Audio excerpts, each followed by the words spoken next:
Chapter 1. James. "You're not my father!" Pushing herself backwards against the wall, Charlotte shrieks the words at Klempner, close to hysterical, almost frenzied with denial.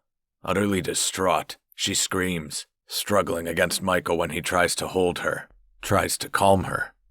The guard, Heartland, looks increasingly alarmed. "You want me to? No, it's all right. We need to deal with this." But he's already talking into his phone, satisfaction etched on his face as more guards burst in, bundling the passive Klempner out. He looks over his shoulder as they hustle him away, his expression shell-shocked. Charlotte is still fighting against Michael, refusing to be held. "Let's get her out of here," I say. "I'll take her outside. You get the car keys." "We all need to sign out." "Just take her out," interrupts Heartland. "I'll clear it at the counter." As Michael heads for the reception, I have to drag Charlotte, resisting me all the way to the car. Red-faced, wild-eyed, and screaming, she fights me until at last I grip her, swing her around, and bring my hand across her face in a slap that, as Michael appears, I see him recoil against from yards away. "That's enough, Charlotte. Get inside." Gulping, she shudders into submission and without a word gets in the back, turning to face away from me as I step in beside her. On the return home, Charlotte's silence continues. She seems to be over the hysterics, but I almost preferred that to this non-response.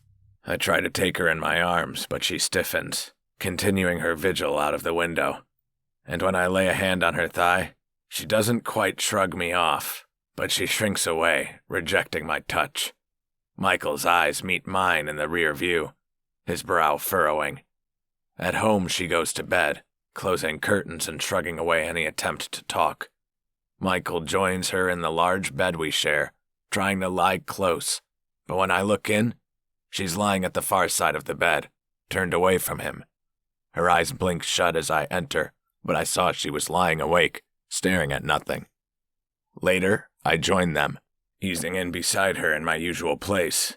Charlotte rolls to the middle where she normally sleeps between me and Michael, but when I try to touch her, silent, she tenses. Sleep escapes me for hours. When it finally claims me, brief and unsatisfying, I wake again to find Charlotte is gone.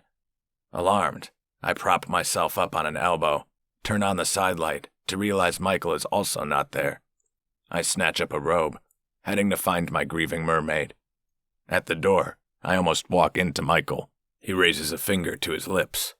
"She's in the next room," he says quietly. "but she's sleeping at least."